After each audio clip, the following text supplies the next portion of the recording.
হাই friends, এবাৰ বনাইছিলোঁ পাতত দিয়া মাছ। চাওকচোন কেনেকৈ বনাইছিলোঁ চাওক।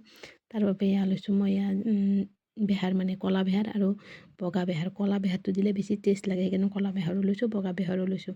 আৰু এয়া লৈছোঁ আদা, নহৰু আৰু এয়া লৈছোঁ 2টা জলকীয়া। এটা জলকীয়া বটি দিম, এটা জলকীয়া এনেই দিম। তাৰপিছত এয়া পিঁয়াজটো মই ধুনীয়াকৈ সৰু সৰুকৈ কাটি ল'ম। এইখিনি এতিয়া মই বটি লৈছোঁ, শিলপাতাত বটিছোঁ দেই মই। শিলপাতাত এনেকৈ পেষ্ট বনাই লৈছোঁ। মানে শিলপাতাত পিচিলে মই বেছি ভাল পাওঁ, মিক্সিত সিমান ভাল নাপাওঁ। তাৰপাছতে মই এইখিনি বটি ল'লোঁ। তাৰপাছত পিঁয়াজটো সৰু সৰুকৈ কাটি লৈছোঁ আৰু লৈছোঁ মই ভাল আলু মানে। আৰু এয়া লৈছোঁ মই মাছটো মানে মই আগতে অকণমান নিমখ দি সানি ৰাখিছিলোঁ, যাতে নিমখটো মাছৰ ভিতৰত সোমাই যায়। এতিয়া মই এইখিনি গোটেইখিনি এই মাছৰ লগত গোটেইখিনি মিক্স কৰি সানি ল'ম। তাত অকণমান নিমখ আৰু মিঠাতেল দিম আৰু হালধি দিম অকণমান। নিমখ বেছি নিদিওঁ, কাৰণ নিমখটো যিহেতু মই অলৰেডি বেহাৰটো আৰু মাছটোত দিছোঁৱেই, মানে সানি ৰাখিছোঁৱেই।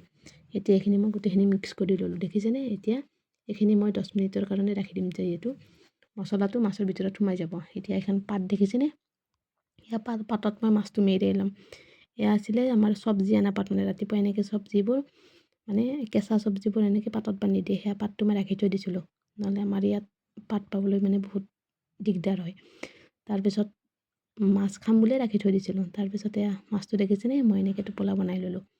বনাই লৈ এতিয়া এখন টাৱা গৰম কৰি তাতে অকণমান মিঠাতেল দি মাছটো মই এই টাৱাটোত বহাই দিম। এতিয়া বহাই দি 10 মিনিটমান মই ঢাকনি লগাই একেবাৰে কম জুইত ৰাখি দিম। আৰু তাৰপিছত 10 মিনিটমান পিছত আকৌ ঢাকনি গুচাই আকৌ এবাৰ মাছটো এনেকৈ ওলোটাই দিম, মানে দি আকৌ এনেকৈ 10 মিনিটমান এনেকৈ ঢাকনি লগাই দিম। পিছত সেনেকৈ আৰু 30 মিনিট 40 মিনিটমান মানে সেনেকৈ কম জুইত সেনেকৈ ঢাকনি লগাই লগাই ওলোটাই দি এনেকৈ মাছটো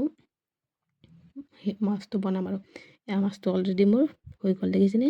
ভাতকেইগিলা ধোৱাই গৈছে, একেবাৰে ধুনীয়া হৈছে সেয়া মাছটো।